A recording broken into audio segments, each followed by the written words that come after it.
Bueno, muy buenas tardes a todos y a todas. Un verdadero gusto, un placer darles la bienvenida hoy a esta casa, al Senado de la Nación, a esta casa de las provincias y del federalismo argentino. Nada más y nada menos que para homenajear, recordar, pero yo creo que centralmente homenajear, en este primer día que tenemos del Día del Politólogo en nuestro país, a ese gran amigo, profesor, maestro, de tantos de nosotros que fue Guillermo O'Donnell. Realmente es un enorme placer para mí hacerlo acá, en este ámbito, más allá de que no es tributo de nadie. El proyecto se terminó de aprobar en el Senado, pero se había originado en la Cámara de Diputados, con la participación también de diputados de todos los bloques de la Argentina. Se había definido también la misma fecha para el Día del Politólogo en la Ciudad de Buenos Aires. Creo que de alguna manera este homenaje nos juntó a todos. Nos juntó a todos y por casualidad de la historia o no, nos toca hacer este día en un momento tan particular de nuestra historia. Cuando en muy pocos días más, a pocos metros de acá, nuestra democracia va a cumplir 32 años. 32 años que no es poco. En otros países quizás en una fecha más. En el caso argentino estamos hablando del mayor periodo histórico que tenemos un régimen democrático, se sostiene en el tiempo, superando con mucho las experiencias anteriores. Y también, casi por casualidad, a pocos meses, 4 meses, de que se cumplían 100 años del primer presidente democráticamente electo en la Argentina, Hipólito Yrigoyen, que se va a cumplir el 2 de abril del año que viene. Es decir, que estamos recordando y homenajeando a Guillermo O'Donnell en una fecha tan trascendente por un conjunto de cuestiones que nos preocupan y nos ocupan a todos los que hacemos del estudio de la política nuestra principal actividad. Hacerlo en un momento como este, decía, en que estamos por ver una novedad en la historia argentina, que es que un presidente que no viene del radicalismo ni del peronismo de los dos partidos históricos va a asumir la presidencia argentina. Y que también en un momento particular en el cual, por el voto popular, por las definiciones de la democracia, los poderes en la Argentina van a tener que coordinar, consensuar para sacar adelante las medidas de gobierno. Vamos a estar todos obligados a un momento, lo que nosotros llamamos como politólogos de gobierno dividido, a hacer nuestros mejores esfuerzos para, sin perder ninguna convicción, seguir adelante con esta gran tarea que tanto peleó y nos enseñó Guillermo O'Donnell, que es seguir con la democracia. Democracia y Estado, sus dos obsesiones, sus dos grandes cuestiones, que tendremos que todos nosotros demostrar estar a la altura de su legado para llevarla en adelante en este momento tan particular, pero también tan interesante para todos nosotros que se va a abrir en la historia argentina. Así que muchísimas gracias por estar acá presentes, muchísimas gracias a todos y a todas, y empezamos formalmente con el panel. Muchas gracias.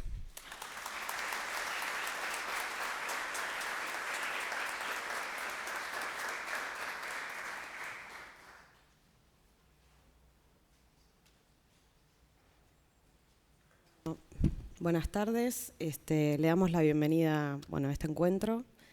Las palabras que hoy vamos a tener el placer de escuchar en esta mesa se vinculan a quien hoy la ciencia política le rinde su homenaje, que es a quien fue un gran politólogo y a sus contribuciones al estudio de la democracia.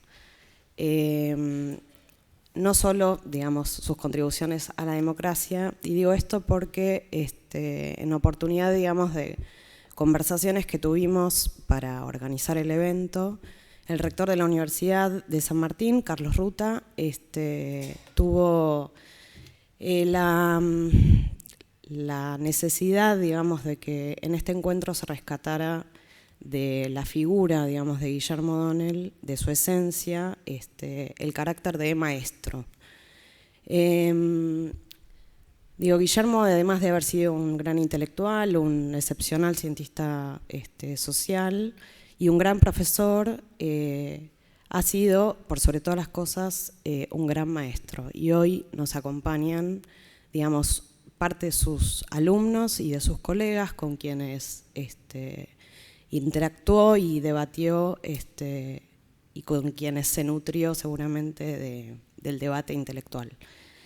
Voy a leer, digamos, un fragmento de una carta que le escribió el rector de la universidad a Guillermo a los pocos días que falleció, porque me parece que sintetiza un poco la esencia de este panel, que es su legado, digamos, en sus alumnos y en sus colegas. Dice así, una parte, ¿no? Con el transcurso del tiempo aprendí de tu ejemplo, los rasgos que marcan el designio esencial de aquel talante propio de una vida intelectual que se proyecta en sabiduría de vida. La primera sensación fue la gravedad del respeto que fluía de tu palabra y de tus actos, como si ante cada uno toda tu actitud reflejara que homo homini sacra res, el hombre es para el hombre una cosa sagrada. A ello se unía la atención solicitada por el rigor intelectual, esa marca de la inteligencia que nos ceja en la búsqueda de lo real. Ambos rasgos parecían, sin embargo, no clausurar la palabra en soledad, sino que la abrían a la fecundidad de la escucha explorada en el arte del diálogo, esa maestría inherente a la densidad del deseo que puja en la inteligencia. A su vez, la labor intelectual implicaba en tu vida un compromiso ineludible con la ciudadanía. La dedicación al conocimiento le otorgaba al ser ciudadano un peso, una hondura que reclamaba una cualificación definida, no por pretendidos privilegios, sino por los deberes que le imponía. Esto mismo en tu trayectoria se reflejaba a través de tu empeño innegociable por la transparencia. Este conjunto de rasgos conjugaban en definitiva el perfil de grandeza con el que la inteligencia apropia la vida, cuando ella se consagra en la atención de la verdad. No era más que la magnanimidad como signo esencial de la vida intelectual. Bueno, ahora sí, les voy a dar la palabra a quienes fueron sus alumnos y colegas y con los que interactuó en su vida académica. En primer lugar va a hablar Carlos Acuña, que es el director del programa de Estado y Políticas Públicas de la Escuela de Política y Gobierno de la Universidad Nacional de San Martín. Bueno, buenas tardes, ¿cómo les va? Ante todo el agradecimiento al Senado de la Nación, a la ANAP, SAP, OSDE y UNSAM por la invitación a exponer en esta fecha tan relevante para nosotros, ¿no? Celebramos la obra de Guillermo y obviamente eso está articulado con el día de nuestra disciplina. El tema del enganche, ¿no? Los maestros. Yo ya largo con mi punteo, pero yo conocí a Guillermo cuando estudiaba en El Salvador. Le pegamos en el poste al siglo XIX, ¿no? La carrera de ciencia política, UBA, no existía. Había muy pocas carreras de ciencia política en ese momento. Creo que estábamos charlando, creo que la UCA era un posgrado, estaba en Rosario y El Salvador. Así que estoy hablando de hace bastante tiempo. Y claro, ¿no? Encontrarse con Guillermo cuando uno se está formando, uno es muy pibe, a uno nos dio vuelta la cabeza. Literalmente nos dio vuelta la cabeza. Y desde ese momento nos mantuvimos en contacto. Guillermo terminó siendo miembro de mi comité de tesis y después seguimos los debates, las discusiones.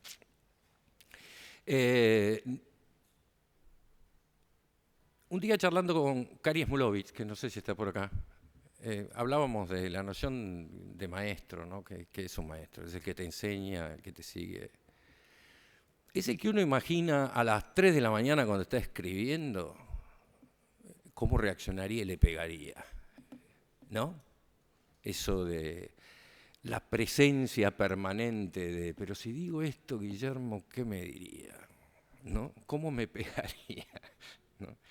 Y es esto, el maestro nos sigue enseñando, inclusive más allá de que esté ausente, porque nos obliga a imaginarnos, ¿no?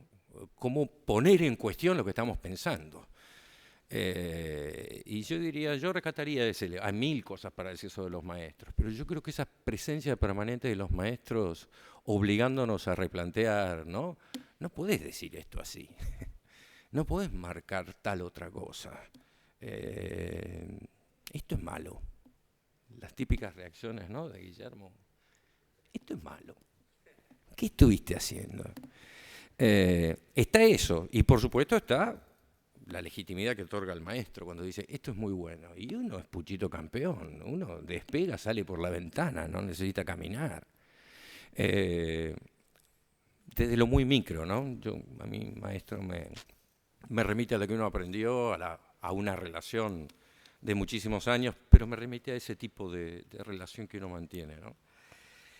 Sobre la obra de Guillermo y el estudio de la democracia, la idea es acentuar varios puntos sobre cómo llevó adelante este estudio Guillermo. Les voy a hacer un punteo recordando algunas cuestiones, ¿no? En primer lugar, Guillermo encaró la democracia no solamente reconociéndola como un valor en sí, sino que no la trató como un árbol de Navidad. Esto quiere decir que trató a la democracia como lo que es. Por un lado un valor y por otro lado un régimen que administra el acceso y ejercicio del poder, administra de una manera no neutra. Permanentemente acentuaba Guillermo esa manera de administrar conflictos, ¿no es cierto?, de permitir la realización de intereses y derechos nunca es neutra. Y por lo tanto que la democracia está cruzada por limitaciones, permanentes problemas y tensiones. Entonces este juego de la democracia como valor, pero la democracia mirada descarnadamente, era un juego que a Guillermo le gustaba, pero no solamente le gustaba por su espíritu lúdico, yo diría, sino también porque estaba convencido que era la forma de tratar las cosas, ¿no? No me confundo en términos de mis valores, pero por el otro lado, que la valore no quiere decir que me voy a confundir en mi mirada descarnada sobre cómo funciona y mi crítica al funcionamiento del régimen.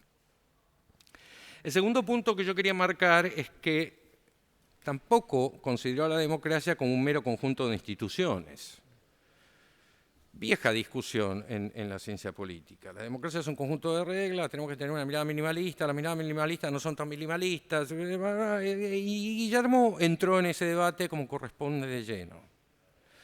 No la consideraba un mero conjunto de instituciones, sino que acentuó la relación entre los derechos formales propios de la democracia con la capacidad que brinda la estructura social para ejercer esos derechos. Esta articulación con la que él pensaba el funcionamiento de la democracia entre lo que es las dinámicas sociales, la distribución de poder que se dispara desde las instituciones, pero la distribución de poder que se dispara desde la organización social, ¿no? El papel de variables estructurales. El tercer punto, más allá de este equilibrio entre lo institucional y lo estructural, Guillermo nunca despreció los derechos formales. Esto es,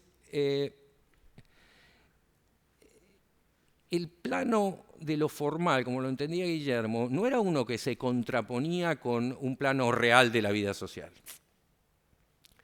Guillermo, en ese sentido, era un crítico de miradas angostas institucionalistas, tendía claramente a integrar, a articular diversos tipos de variables en su entendimiento de la democracia, pero acentuaba que muchas veces lo formal, como un habeas corpus, hace la diferencia entre la vida y la muerte, que ahí no hay que confundirse. Entonces no es romper esta mirada de lo formal como opuesto a lo real, superficial, sin caer en la suposición de que los temas de los que estamos hablando se agotan en esa formalidad institucionalizada.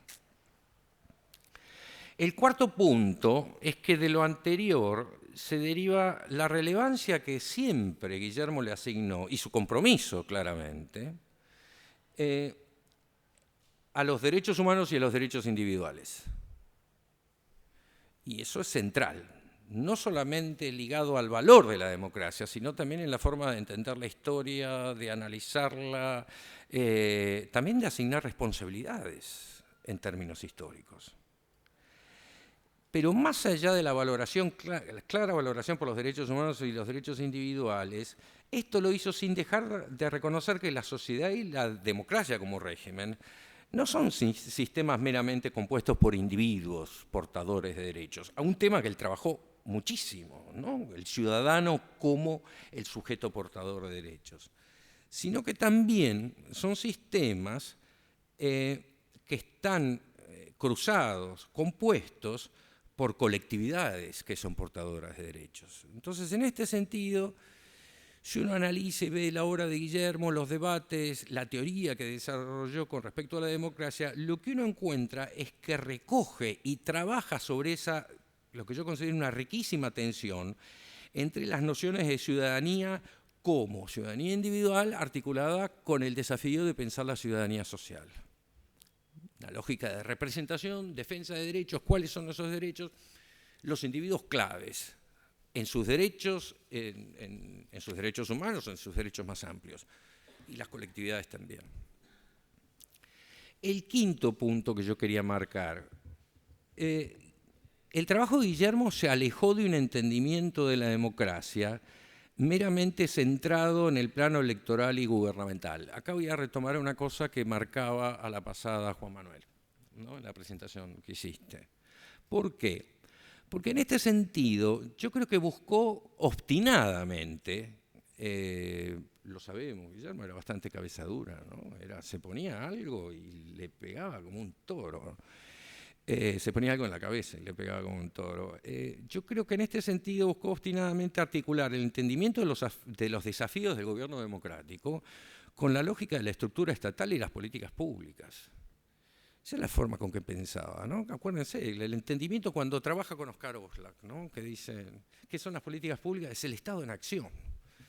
E inmediatamente cuando piensa en Estado, lo ven relacionado con la discusión sobre, bueno, pero es un Estado democrático, se comienzan a preguntar, ¿no? Una cosa es democratizar el régimen, ¿qué es democratizar el Estado? ¿Qué significa que quiero? ¿Qué es esa caja negra?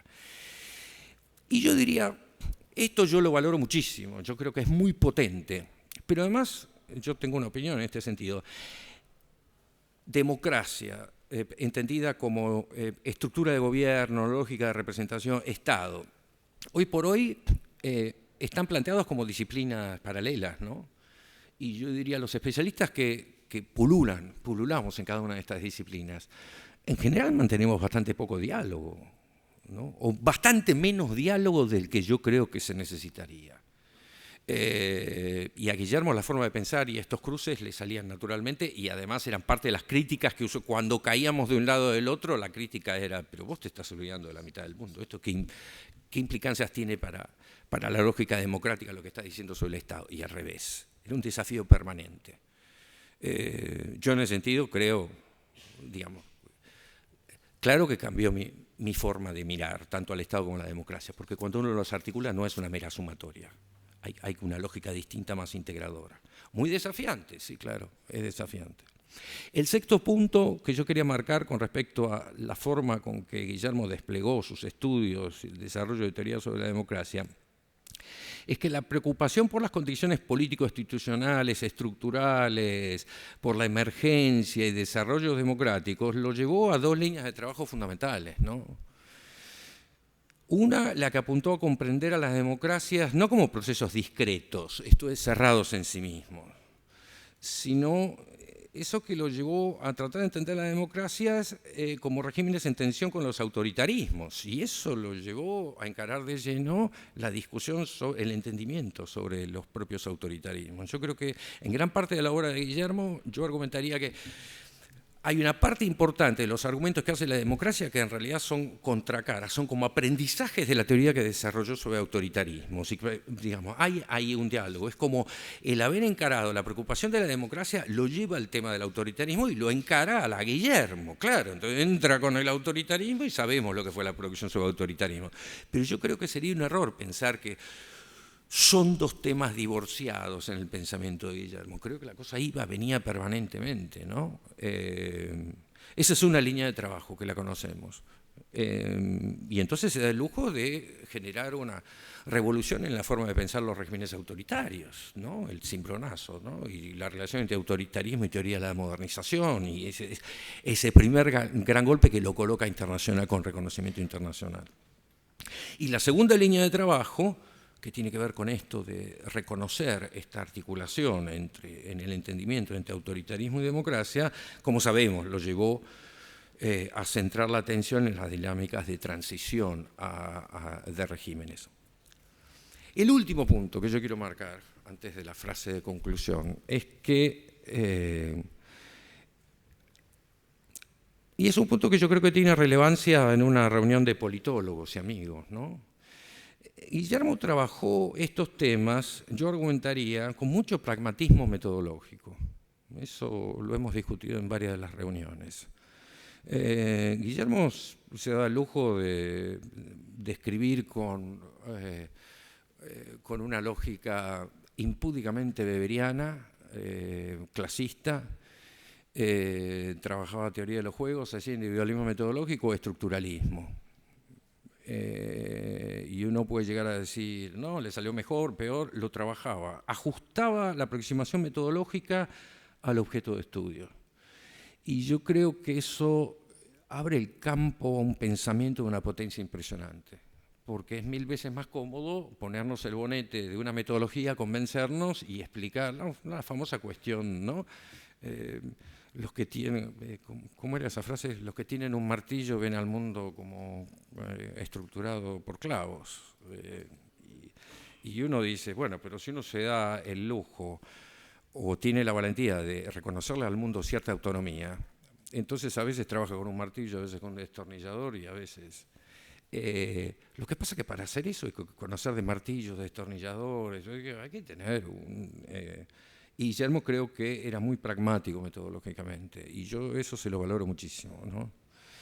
El segundo punto, que también en su aproximación teórica, él tenía un sesgo claramente interdisciplinario, ¿no? Los temas que le preocupaban, la democracia, el Estado, las transiciones, autoritarismo, eran temas que siempre los desarrolló en permanente diálogo y pelea, agregaría yo, porque Guillermo era peleador en la disciplina, ¿no?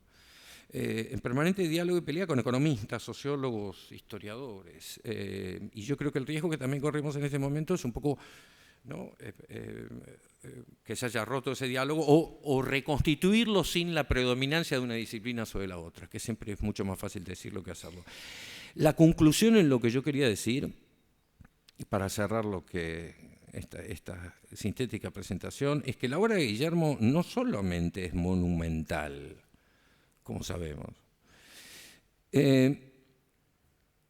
sino que muestra la democracia como su eje central. Inclusive a veces, en algunos casos, cuando no está hablando de democracia, ¿no? Pero yo creo que está ahí presente el tema. Esto ya es importante, pero hay otra cuestión que tiene que ver con el pensamiento, porque yo diría, no solo muestra a la democracia como ese eje central, sino que sin el aporte de Guillermo, yo diría, hoy tendríamos un entendimiento de la democracia distinto. Sería distinto, o sea, marcó una diferencia. Y cuando digo distinto, yo creo que sería más limitado y pobre, en definitiva menos desafiante. Entonces yo digo, claro, es un maestro. Para los que tuvimos la suerte de tenerlo, bárbaro. Y para los que no lo tuvieron tan cercano, sigue siendo un maestro, ¿no? Porque este tipo de cuestiones uno las puede discutir. Por ejemplo, la interdisciplinaridad, cómo, hasta dónde afecta la parsimonia explicativa, todas las discusiones legítimas. Pero Guillermo las ponía sobre la mesa y nos desafiaba con ese tipo de cosas.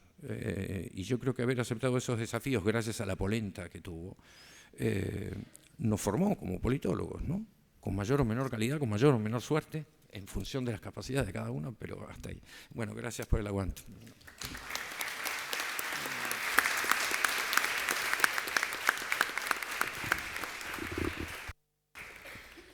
Bueno, ahora va a tomar la palabra Marcelo Cavarossi, que es doctor en Ciencia Política por la Universidad de California, Berkeley, y actual profesor de la Universidad Nacional de San Martín. Sí, no sé por qué me recordaron eso de dónde venía, pero bueno. Buenas tardes a todos y a todas. Acá con el honor de compartir esta mesa en homenaje a Guillermo O'Donnell. Y realmente creo que las palabras tanto de Juan Manuel como de Solange, como la presentación ahora de Carlos Acuña, ha sido muy feliz en el sentido de situarnos en un espacio en el cual creo que lo único que yo me lamentaría, creo que todos nos lamentamos, es que él no esté acá, ¿no es cierto? Porque no lo digo en un sentido simplemente genérico, sino que no esté acá para estar en este momento de la Argentina también. Porque más allá de su profunda mirada universal y latinoamericana, Guillermo era muy argentino. Me acordaba de eso porque el otro día, por casualidad, estuve en una mesa donde había algunos compañeros de él de la época de la década del 50, en la Facultad de Derecho de la UBA, y ellos, los que estaban, recordaban que además de ellos, en ese espacio de la UBA antes del 55, estaban Natalio Botana, Carlos Strasser, Pepe Nun, Roberto Quieto, Mariano Grondona, o sea, todos parte de una Argentina plural. Quizá en ese momento no era muy pluralista, pero una Argentina plural, y que realmente creo que ahora, en función de lo que decía Juan Manuel, de las fechas que estamos festejando, ¿no? 32 años de democracia y casi 100 años del primer presidente masculinamente electo, democrática masculinamente electo, Irigoyen. Creo que a lo de plural sí le podemos agregar con todas las quejas una Argentina pluralista. Y me pregunto, por supuesto que no puedo llenar de ninguna manera lo que se le podría haber imaginado a Guillermo contemplando este momento de la Argentina, esta coyuntura de la Argentina, esta etapa de la Argentina. Me quiero preguntar algunas cosas en función de eso. No, por supuesto, de ninguna manera tratando de interpretarlo y tratando de imaginarme, sino inspirándome en una mente así, que además de todo lo que se ha dicho, era profundamente inspiradora. Es decir, porque hay muchos grandes intelectuales que no tienen la capacidad de inspirar. Él, aparte de todo lo que se ha dicho, tenía extraordinaria capacidad para inspirar. Sea para discutir o para estar de acuerdo, para ir para otro lado, pero era muy inspirador. Yo tuve la suerte, digamos, la única referencia personal que hago, creo que soy la única persona acá que estuvo desde que empezó su carrera en ciencia política, que la empezamos con Oslak, él y yo, en el Centro de Investigación y Administración Pública del Instituto de Itela, en el año 71, y después creamos el CEDES, nosotros tres, y además tuve también el honor de que Guillermo, junto con Gabriela, viniera a la UNSAM, donde dirigió un centro antes de morir. O sea, 40 años realmente con él. Y dos imágenes que quisiera comentar a partir de esa inspiración. Una, su mirada crítica, y otra, algo que ya estaba comenzando a señalar muy bien Carlos, donde ubicaba él el tema de la democracia, el espacio de la democracia. Vuelvo después a lo de mirada crítica. Pero tomando la cuestión de dónde ubicar a la democracia, con qué mirada pensar la democracia, claramente lo decía Carlos, la ubicaba dentro de una mirada en la cual miraba hacia la sociedad y hacia el Estado, ¿no es cierto? Hacia la sociedad y hacia el Estado.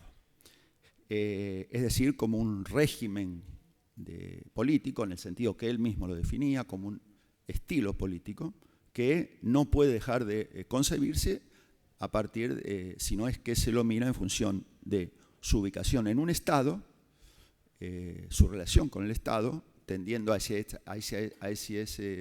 ese concepto utópico que él planteaba, Estado democrático de derecho, que es un concepto utópico, y por el otro lado, la sociedad. La sociedad, ¿qué sociedad? No, sino la sociedad capitalista, que era una de las varias maneras en las cuales él se refería a la sociedad capitalista, y en particular a la sociedad capitalista que comienza en el último cuarto del siglo XX a perfilarse con cada vez más profundidad, una sociedad capitalista que genera estructuralmente y permanentemente zonas marrones, que es otra imagen muy linda de él, ¿no? Zonas marrones en el sentido, como sabemos, no del viejo sentido de la explotación, en el sentido marxista, sino que los que ocupan esas zonas marrones no son tanto explotados, sino son marginados, tabicados, invisibilizados, todos los fenómenos que llevan, como conceptualizamos, a las zonas marrones. Bueno, y en ese marco de puntos, de imágenes que se me ocurrían en función de cómo pensar, conversar con ustedes y conversar con mis colegas y amigos acá en la mesa, yo trataba de imaginarme cómo él se ubicaría frente a esta Argentina y esta América Latina, porque Argentina, en ese sentido, creo que está muy en América Latina cada vez más, con lo bueno y con lo malo. Y en ese sentido, me parece que sería interesante tratar de ver cómo él se ubicaría frente a esta democracia argentina, frente a las democracias latinoamericanas, que por supuesto sabemos que son muy disímiles entre sí, en un momento en el cual, por eso vacilaba al principio, coyuntura, etapa, creo que efectivamente estamos en un momento de viraje histórico, de cambio de época en América Latina. Pero un cambio de época en el cual, y este es el punto que me gustaría marcar, sabemos qué queda atrás, qué pedazos, qué etapas de América Latina nos quedan atrás, pero estamos en un momento en el cual es cada vez más difícil imaginarse hacia dónde va Argentina, hacia dónde van las sociedades latinoamericanas. ¿Por qué digo esto? Porque creo yo que una de las señalamientos que podemos hacer acerca de la democracia argentina nacida en el año 1983, y este es un señalamiento que vale para casi todas las otras democracias sudamericanas, que como ustedes saben también surgieron casi todas ellas en esa misma década, fue la década de las transiciones, empezando en el 80 en Perú y terminando en el 90 en Chile. Estamos en un momento en el cual, excepto quizás Chile, uno también puede de alguna manera ver todo lo que la democracia latinoamericana no ha hecho.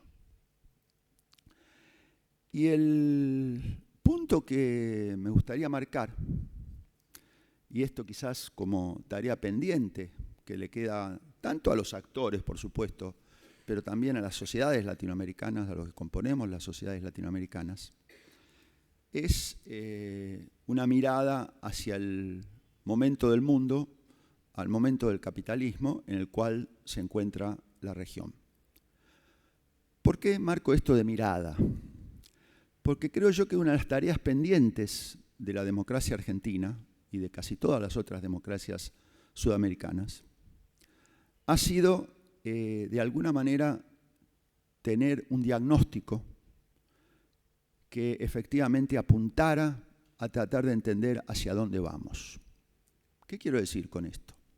No me voy a extender acá porque sería larguísimo, pero creo que una de las cosas que pasa entre la década del 70 y el 80 en América Latina y en el mundo, y las democratizaciones son parte de ese proceso, parte compleja de ese proceso, es el tránsito hacia una nueva etapa de capitalismo, hacia un nuevo sistema mundo capitalista, en el cual se dan algunos rasgos positivos, pero se dan un montón de rasgos negativos. Entre ellos, esta mayor tendencia a la exclusión, mayor tendencia a la fragmentación y mayor desigualdad, ¿no es cierto? Que es un rasgo de todo el capitalismo en su historia, pero que se ha acentuado mucho en los últimos 30 o 40 años. ¿Cuál es yo diría, una de las materias pendientes de las democracias latinoamericanas? Pero yo también la puntualizaría muy especialmente en la democracia argentina, que hemos ido dejando atrás estos 32 años con miradas del tipo que yo le pongo el título de la creencia en panaceas, ¿no es cierto? Nos hemos cautivado con panaceas, con remedios mágicos, diferentes remedios mágicos que a su vez han tenido un diagnóstico, una relación muy diferente con lo que estaba pasando con el mundo. Para decirlo muy simple y esquemáticamente, yo creo que hemos transitado 3 panaceas y ahora estamos quizás asistiendo a un momento en el cual se nos está acabando una panacea y nos enfrentamos con un vacío, yo diría.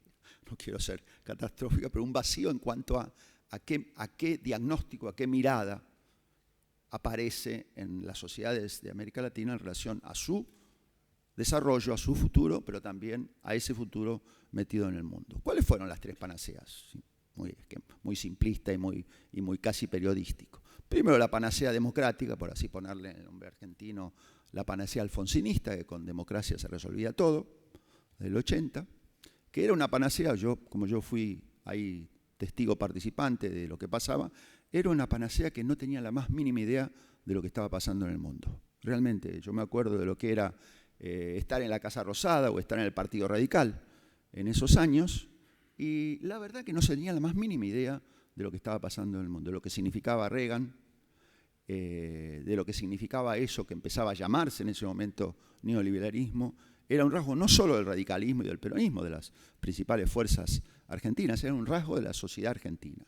Rasgo compartido por casi todas las otras sociedades latinoamericanas. La tenebrosa excepción, que sabía muy bien dónde estaba metido, era Chile, pero no me voy a meter por qué era excepción ahí Chile.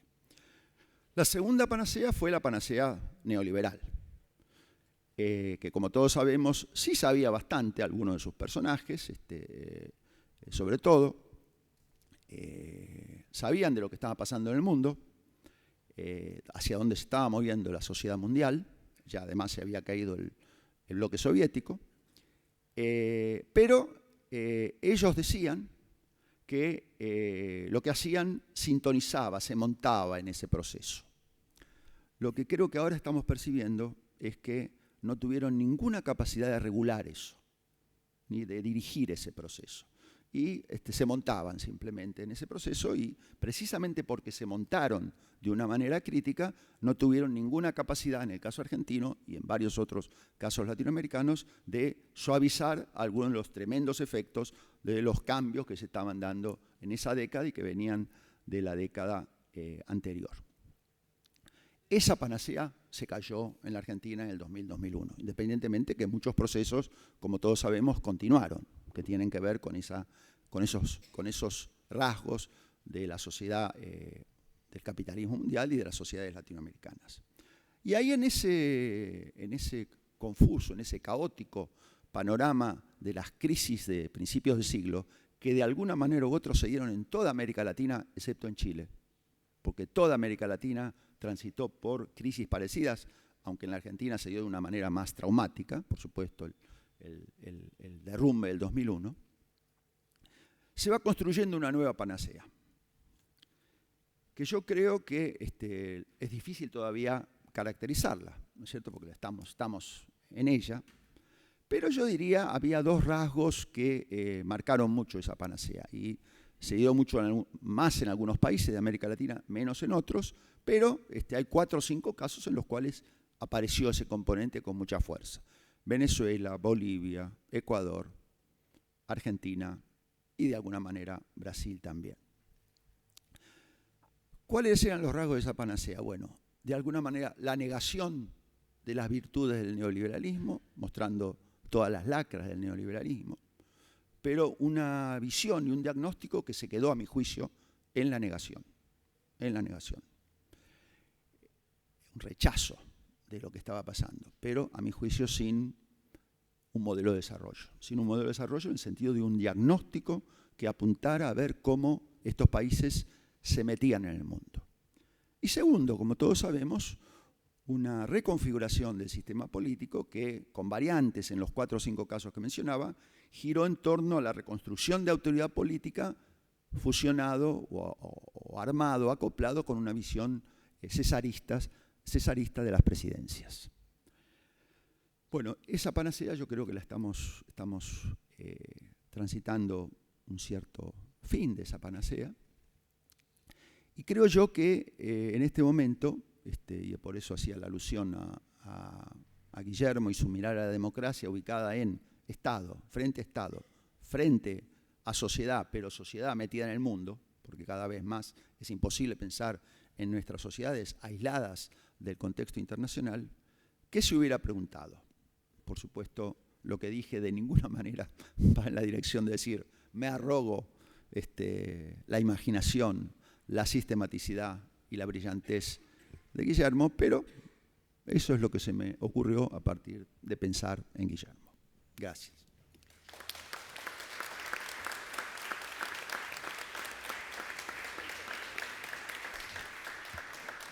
Bueno, ahora vamos a escuchar a Marcelo Leiras, que es director del Departamento de Ciencias Sociales y de la Maestría en Administración y Políticas Públicas de la Universidad de San Andrés. Bueno, yo quería empezar agradeciendo la invitación de las entidades que organizan este acto, y en particular el Senado de la Nación, que nos recibe en este lugar tan lindo, y también la convocatoria de Gaby Hipólito. Estoy muy contento de estar acá. Para mí es, en mi condición de politólogo y en mi condición también personal, muy importante poder compartir esta mesa con los colegas recordando a Guillermo. Lo que yo voy a contar tiene que ver con lo que creo aprendí de Guillermo. No tengo ninguna pretensión de precisión crítica ni biográfica. Todos conocemos la obra de Guillermo y hay gente que la estudia con detalle y sistema, y muchos hemos conocido a Guillermo personalmente.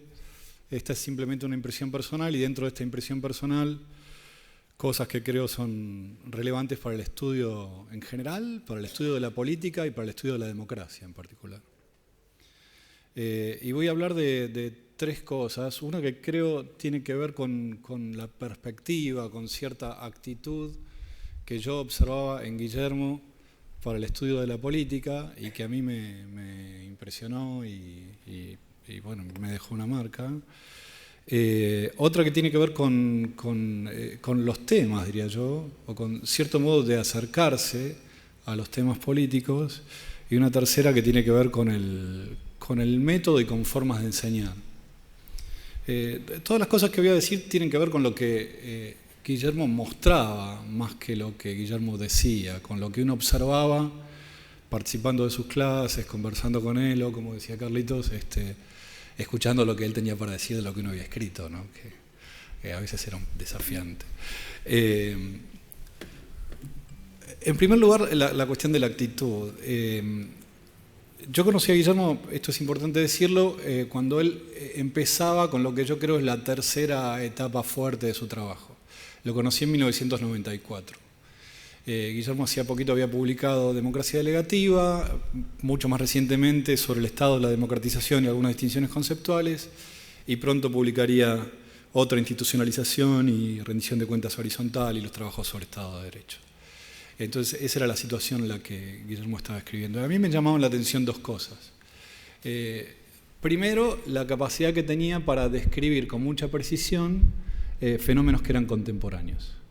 Democracia Delegativa es un texto que circuló muy rápidamente en América Latina, que describía una experiencia que describía como las segundas democracias de la tercera ola en América Latina, experiencias que para muchos de los protagonistas de esa época era muy frustrante, y también muy sorpresiva, y Guillermo muy rápidamente consiguió conceptualizarla, ponerle un nombre, describirla, y con eso alimentó la imaginación de un montón de gente y muchos estudios, ¿no? Lo hizo naturalmente con muchas cosas, también con el Estado burocrático autoritario, por ejemplo, pero cuando yo lo conocí acababa de hacer eso, ¿no? Entonces a mí me sorprendía esa sensibilidad que tenía para captar fenómenos contemporáneos. Y de esto hablé alguna vez en algunas otras mesas donde discutimos estas cosas.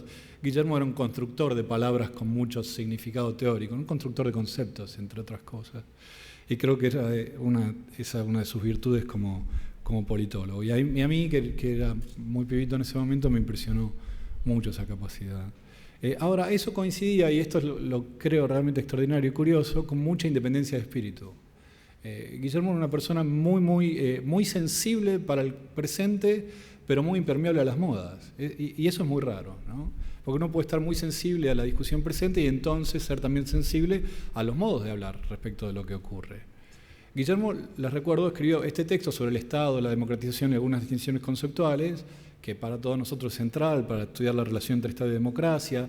La idea de zonas marrones es de ese texto, y es una palabra que no solo en la Argentina, en todos lados se usa para hablar acerca de la incapacidad del Estado para estructurar las relaciones sociales. Ese texto lo publicó en 1993, lo debe haber escrito antes, en un momento en el cual el Estado no estaba en el centro de nada, de ninguna discusión, ¿no? Y más bien la onda era ver cómo uno retiraba al Estado, corría al Estado del lugar, limitaba al Estado, y ese texto sobre el Estado era el centro de esa reflexión de Guillermo, ¿no? De modo interesante, creo, ese texto fue más influyente después, pero lo publicó, quiero decir, en el 93. Y esto a mí me sorprendió eso. Y publicó también en esa época otro texto menos conocido, que tenía un título muy desafiante. Es difícil de traducir al español, pero para mí la traducción al porteño sería «Los economistas tienen la posta», un texto del Journal of Democracy, ¿no? Que también lo publicó en el 92, 93, y era como súper desafiante porque sí, o sea, el mundo estaba estructurado como si los economistas tuvieran la posta, y Guillermo lo planteaba de un modo muy, muy frontal, ¿no? Vale decir, y es por todos nosotros conocido, Guillermo había leído y sabía mucha economía y no era antieconómico ni antieconomicista su abordaje, pero sí discutía el hecho de que ese modo de entender la influencia de los fenómenos económicos sobre la política y las lógicas económicas sobre la política fuera el modo privilegiado, ¿no? Y plantearlo con esa frontalidad a mí me resultaba sorprendente, ¿no? Insisto, me parece que es muy sorprendente esa combinación de sensibilidad al presente e independencia de espíritu. Era un tipo que pensaba con mucha libertad, Guillermo, creo yo, y eso que para mí, que yo era muy pibito en ese momento, resultó muy, muy impresionante. En segundo lugar, la cuestión que tiene que ver, que yo decía es más temática, tiene que ver con el modo de entender la política. Desde mi punto de vista, o el Guillermo que yo recuerdo, muchos años después, era fundamentalmente weberiano, ¿no? Y eso creo lo que a mí me impresionó, y para entender por qué, es que yo me interesé por la política, pero yo estudié sociología. A mí, como todas las personas que estudiamos sociología en la UBA a fines de los 80, a principios de los 90, leíamos postestructuralismo, filosofía, qué sé yo, veníamos por ese lado, ¿no? Y nuestro abordaje de los fenómenos políticos no era muy weberiano, digamos. La materialidad de las políticas nos tenía bastante sin cuidado, ¿no? Y Guillermo como que pensaba medio distinto, digamos. Y subrayaba, y esto es lo que me parece importante para el estudio de la democracia. Guillermo fue siempre, creo, o siempre tuvo muy presente el fenómeno de la dominación como constitutivo de la política y a la democracia como sistema de dominación, ¿no? Y como sistema de gobierno, no como una forma de procesar conflictos, no como una forma de comunicarnos, no como una forma de representar, como una forma de gobernar. Y eso, desde el punto de vista del modo de entender la política, tenía muy presente, tanto en las clases como en las conversaciones, la politicidad, diría yo, ¿no? Y el fenómeno de la imposición y el ejercicio del poder, y el hecho de que no todos los problemas tienen solución y que la gente no siempre se entiende conversando, ¿no? No era bermasiano en ningún sentido, Guillermo, creo yo. Y ahora van a ver por qué tiene que ver con otra cosa que voy a decir. Y eso me pareció súper importante. Fue muy interesante, muy importante desde el punto de vista de la formación, como modo de entender la política. A mí me parece que ser sensible a esa dimensión de la política es indispensable para entender la política. Pero también me parece es importante en otro sentido, un poquito más abstracto, tiene que ver con lo que decía Carlos hace un rato, con cómo uno entiende la relación entre régimen y Estado. Yo creo que la potencia teórica, desde mi punto de vista, de buena parte de la obra de Guillermo, está asociada con el esfuerzo por caracterizar al Estado como organización y como fenómeno. Ahora, si uno entiende el ejercicio de la democracia como ejercicio de dominación, la distinción entre régimen y Estado se pierde. Esa distinción estuvo naturalmente muy presente en su obra porque Guillermo fue, en la etapa previa al momento en que yo lo conocí, un pensador de las transiciones, naturalmente un defensor de las definiciones más bien discretas de democracia antes que las definiciones muy exigentes de democracia. Entonces había puesto como un acento sobre el aspecto del régimen, pero nunca distinguiéndolo del todo del Estado, ¿no?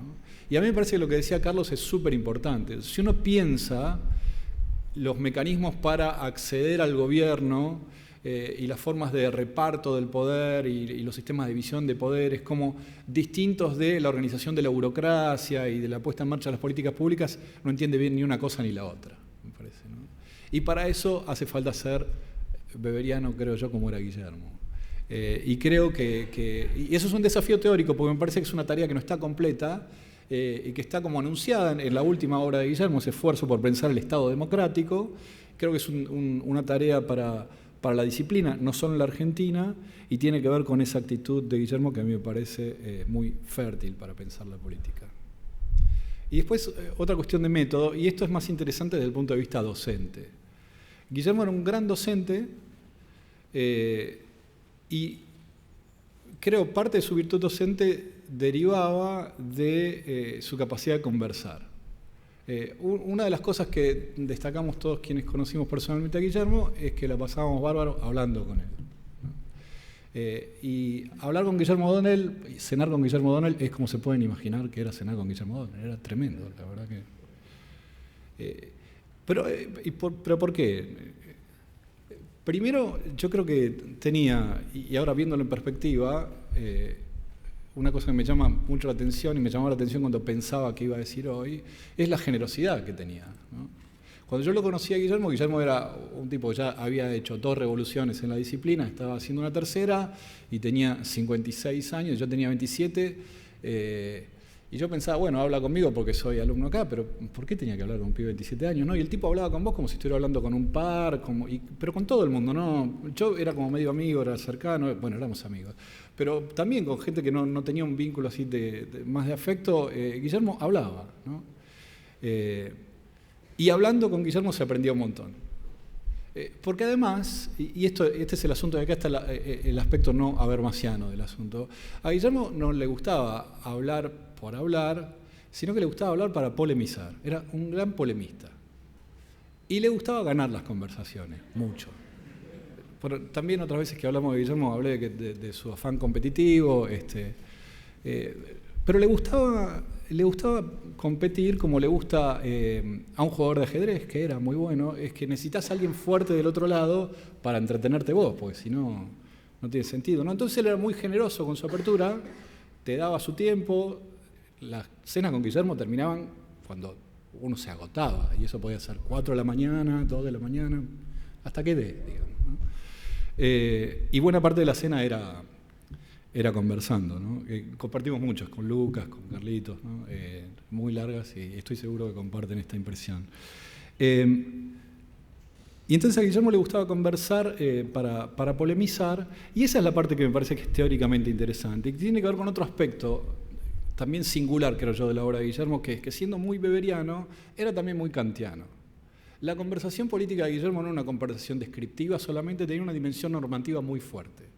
Y está muy claro su kantismo en la última obra, ¿no? Toda la reflexión sobre cómo la autonomía es el fundamento moral del ejercicio de la democracia es un argumento, bueno, abiertamente kantiano, ¿no? Pero no es simplemente una referencia bibliográfica, sino que creo es algo que uno observaba conversando con él. Y esto tiene que ver, me parece, con la filosofía política de Kant, ¿no? A mí me parece también, pensando para charlar hoy, me parecía que ese modo de entender las relaciones políticas es muy parecido al modo de entender las relaciones políticas que aparece en Ideas para una filosofía de la historia en clave cosmopolita, ¿no? La idea de que la gente es sociable e insociable, que uno no conversa para construir una comunidad ideal de diálogo en un sentido así medio kantiano estilo Habermas, sino que uno conversa para ganarle al otro, pero en el esfuerzo de ganarle al otro se construye otra cosa que era ese entendimiento de la política que construíamos en esas conversaciones y ese entendimiento de la política que construíamos en las clases con Guillermo, ¿no? Bueno, a mí me parece que eso es interesante como modelo del diálogo democrático. Yo creo que el diálogo democrático tiene esa dimensión polémica, tiene esa dimensión competitiva. Uno no charla por charlar, charla para ganarle al otro, pero charla también comprometiéndose con el otro, ¿no? Dejándolo que muestre algo para que tenga sentido que vos ganes, ¿no? Bueno, esto era. Estoy muy contento de estar acá. Muchas gracias.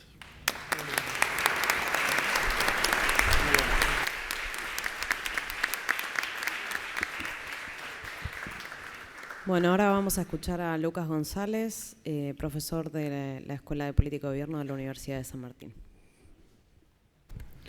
Bueno, muchas gracias a los organizadores, muchas gracias al Senado, especialmente a Gabriel, a Juan Manuel por la invitación. Es un enorme gusto estar acá y un gran honor. Me gustaría decir un par de cosas sobre lo que, bueno, fue mi vida junto a Guillermo, y voy a hablar, la consigna era un poco hablar sobre O'Donnell maestro, ¿no? Algunos agradecimientos que todavía tengo para reflexionar y también algunas conclusiones medias con poca conexión sobre la vida política y democrática, de cómo esto que nos dejaba Guillermo puede servirnos a los politólogos para, sobre todo viendo que hay muchos estudiantes, para pensar la vida política y democrática en Argentina. Antes de pensar lo que fue Guillermo como maestro para mí, traté de preguntarme lo que fue su maestro para Guillermo. Entonces fui a un texto que compiló Richard Snyder y Gerardo Munk, un texto del 2007, se los recomiendo mucho, en donde le preguntan a Guillermo qué pensaba sobre David Apter, que era su director de tesis. Entonces él habla, yo lo había escuchado, pero ahí está mucho más condensado y mucho más refinado, ¿no? Es un texto, una entrevista con Guillermo. Él dice, es una persona maravillosa y generosa, extremadamente culto, con opiniones fuertes y provocativas, generoso, repetía, ¿no? Que le dedicó mucho tiempo a él, perdón, estoy traduciendo al inglés, sobre todo para traducir los textos de inglés, ¿no? Perdón, para revisar sus textos en inglés, que él decía que era muy malo escribiendo inglés. Acá lo que estaba haciendo Guillermo en esta entrevista fue conectar sin duda la dimensión académica, era un tipo brillante, Apter, con la dimensión personal. Yo lo tomo como un punto de partida eso. Yo creo que Guillermo fue mucho más que eso y creo que también para él, su director también. Cuando hablaba de Max Weber, que él llamaba su santo patrono, decía que era una persona que reconocía los límites de su pensamiento, una persona muy disciplinada, pero que sabía muchísimo, ¿no? Se sorprendía con todo lo que sabía, realmente se sorprendía. Pero acá viene lo importante. No era avasallado por todo lo que sabía Weber, según O'Donnell, ¿no? Tenía capacidad de administrar ese conocimiento analíticamente, y esto todavía es lo más importante, y ponerlo en movimiento. Esto estoy citando O'Donnell textual, ¿no? Esto es so bloody difficult, dice en inglés, ¿no? Esto es tan realmente difícil. Y hacerlo claramente es todavía más difícil. Y yo creo que en eso Guillermo era un maestro, ¿no? Hacía malabares con las bibliotecas, pero no sobre las bibliotecas que él leía, con cualquier biblioteca, ¿no? Cuando trabajamos con temas de conflicto en gobierno central y provincia, que voy a cerrar con esto, que fue mi tema de tesis, realmente tenía una capacidad de síntesis única y podía destilar una conclusión sintética que te posicionaba de una manera que te llevaba a algún lado en la discusión, ¿no? Lograbas sintetizarla y orientarte en esta discusión. Y yo creo que ahí aparece una fortaleza única de Guillermo O'Donnell. Yo creo que personas inteligentes hay pocas, excelentes personas en la dimensión humana todavía hay menos, pero las que combinen estas dos realmente los contaba con el dedo de la mano, y Guillermo, sin lugar a dudas, yo creo que vamos a estar todos de acuerdo en esto, combinaba perfectamente estas dos. Para hablar de él como mi director de tesis, volví a mi tesis y a los agradecimientos y sobre todo resalto tres, son muchos.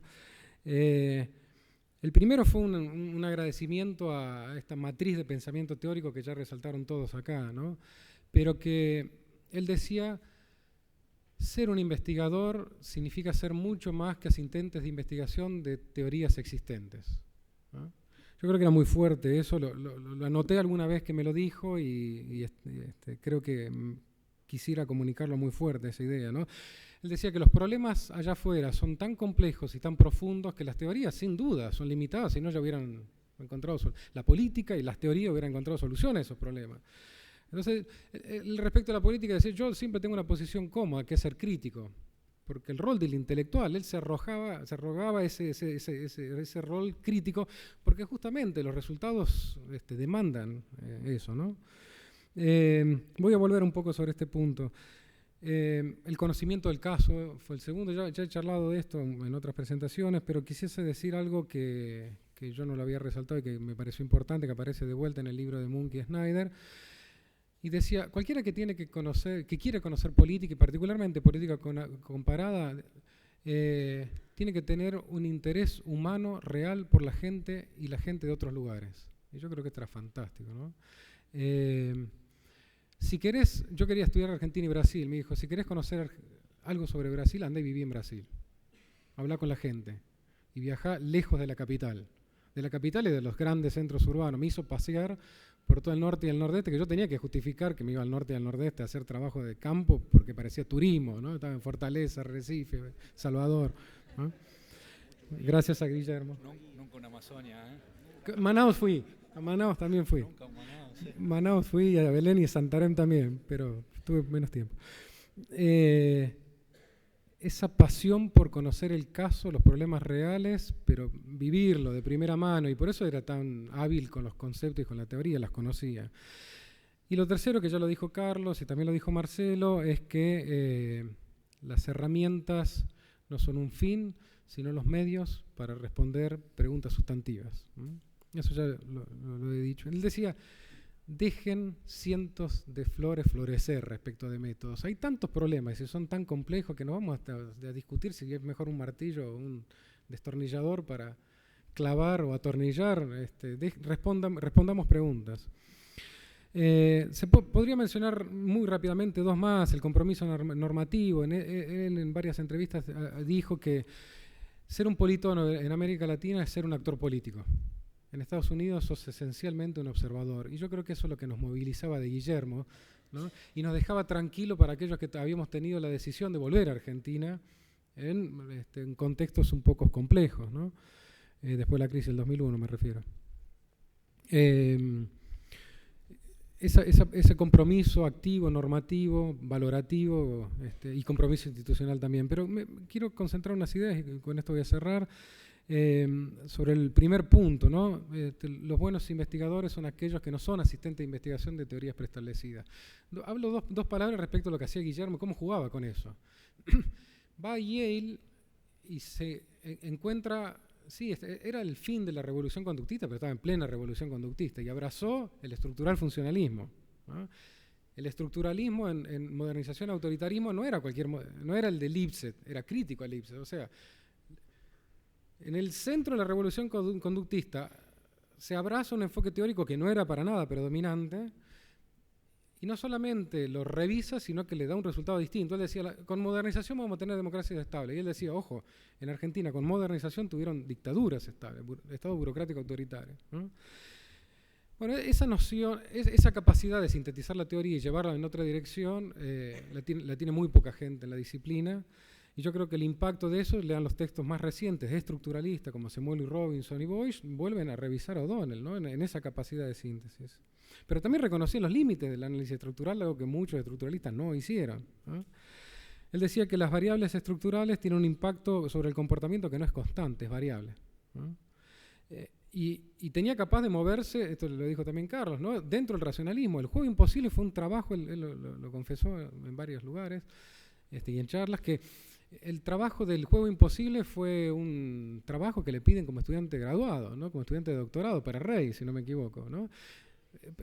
Yo con suerte podía leer los textos y entender lo que estaban diciendo. Me sentía tonto cuando escuchaba a mis compañeros y este tipo escribe el juego imposible para un assignment, para un ejercicio, ¿no? O sea, podía jugar con el enfoque, no era que solamente lo entendía. Sí, él decía no podía desarrollar la parte más formal, más matemática, pero era brillante con el enfoque teórico, con la teoría del enfoque, ¿no? Ahora, también se preocupó con las instituciones, algo que la ciencia política de la región y local se preocupó mucho, el desempeño y funcionamiento de la democracia, la dimensión de los controles horizontales, que es algo muy actual, ¿no? Pero también reconocer los límites del análisis institucional, algo que muchos institucionalistas no han hecho, que es el ejercicio real del poder. Él dice, el ejercicio del poder va por canales informales, que si vos te quedas con lo formal, se te pierde, esto es otra institucionalización, ¿no? Se te pierde mucho de la riqueza del análisis político. En síntesis, cuando le preguntaban a Guillermo cuáles eran las grandes obras, podía decir, bueno, Huntington, Orden Político en Sociedades de Cambio, a quien detestaba personalmente, ¿no? Y políticamente, pero lo reconocía como un brillante intelectual porque tenía la capacidad de manejar todas estas dimensiones en una síntesis muy poderosa, instituciones, actores, conflictos, pretorianismo, ¿no? Entonces cierro, y ahora sí cierro, como sabía que todos mis compañeros y amigos iban a hablar de democracia, yo voy a hablar dos palabritas sobre lo que es una democracia federal, ¿no?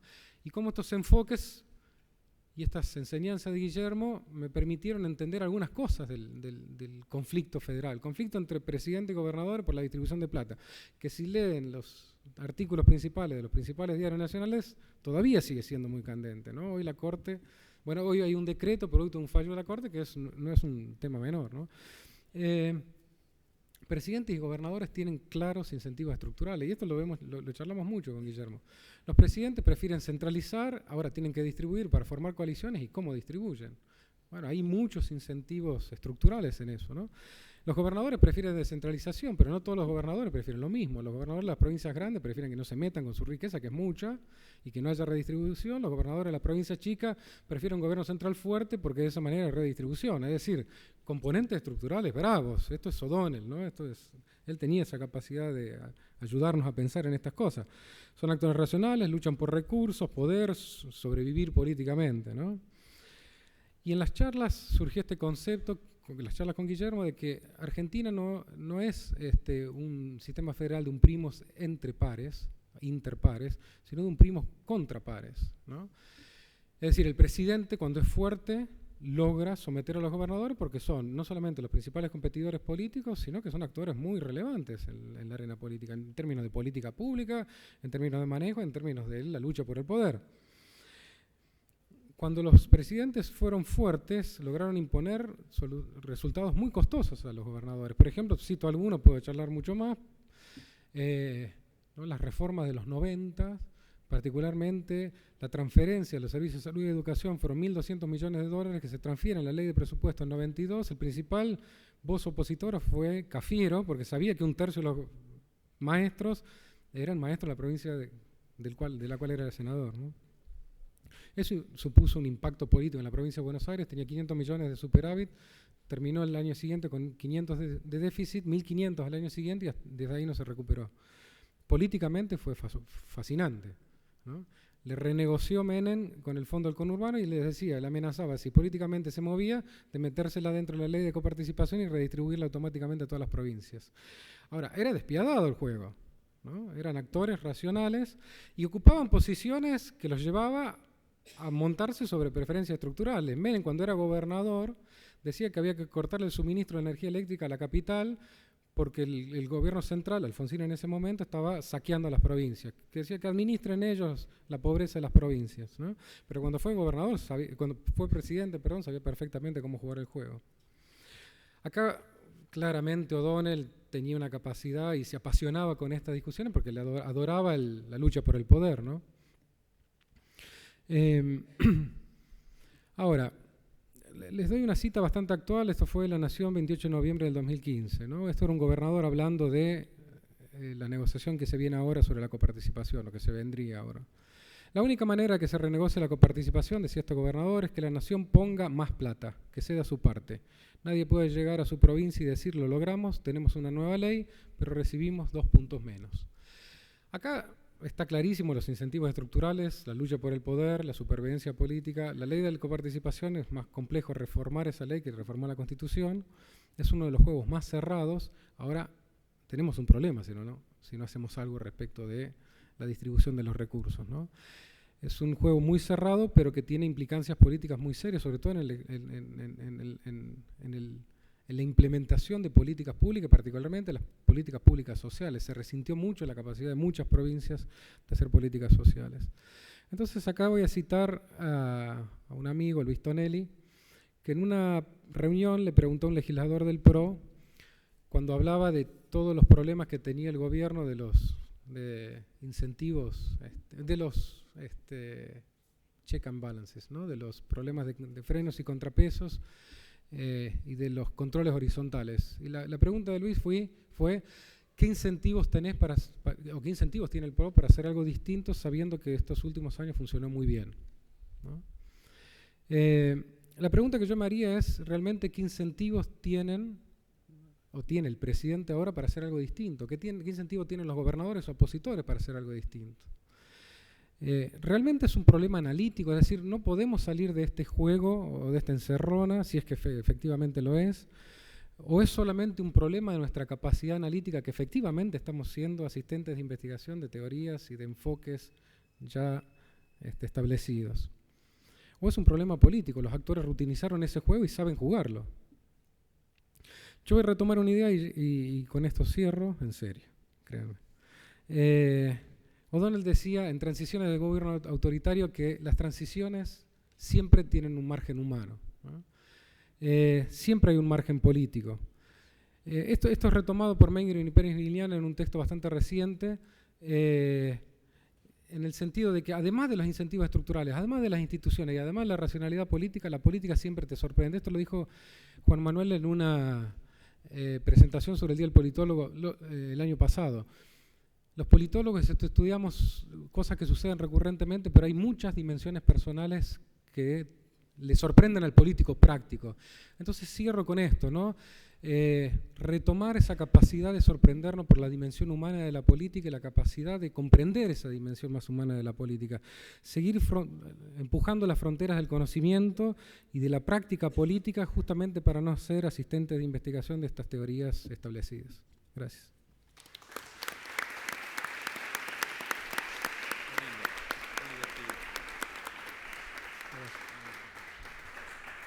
¿Me permitís hacer un...? Sí.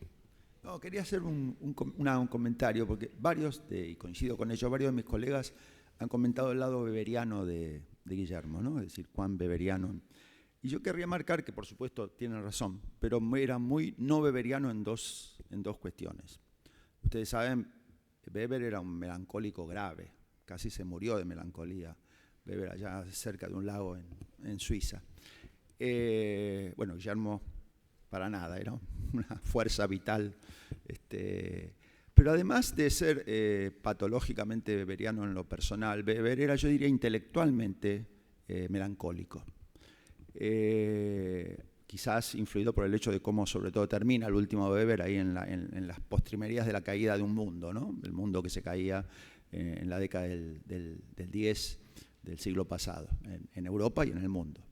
Yo creo que Guillermo, que vivió también obviamente épocas difíciles y países difíciles, era también en ese sentido totalmente no melancólico y tenía un elemento muy prescriptivo, pero prescriptivo no en el sentido sonso, de prescripciones pavotas, sino de prescripciones muy, muy profundas y muy fuertes acerca de cómo enfrentar y a veces solucionar los varios dilemas que acá hemos comentado, ¿no?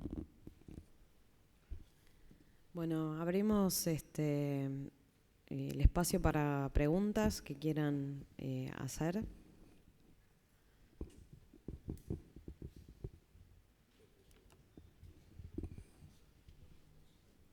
Sí, hay un micrófono.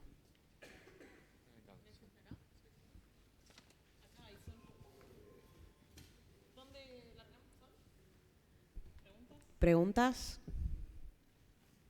Nadie. Sí, hay preguntas. En cuanto a la democracia delegativa, sería, a mi entender, lo que hoy también lo hace vigente a O'Donnell, ¿verdad? ¿Cuánto de delegativa hay entre estas democracias, la argentina, la latinoamericana? ¿Es así? ¿Ah?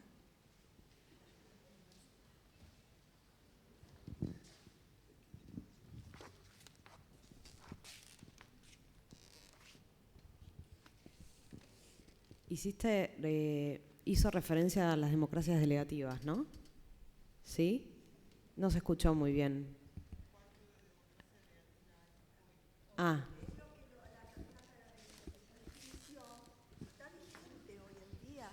Está vigente hoy en día.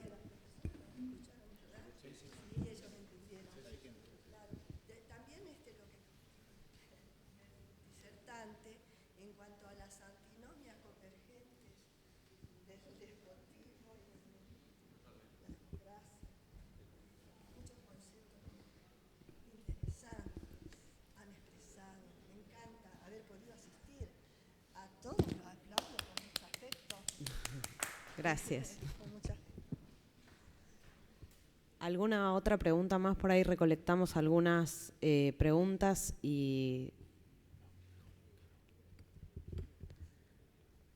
¿Alguna pregunta más? ¿Alguien que quiera...? ¿Estamos bien? Bueno, pasamos al coffee break. Sí, muchas gracias.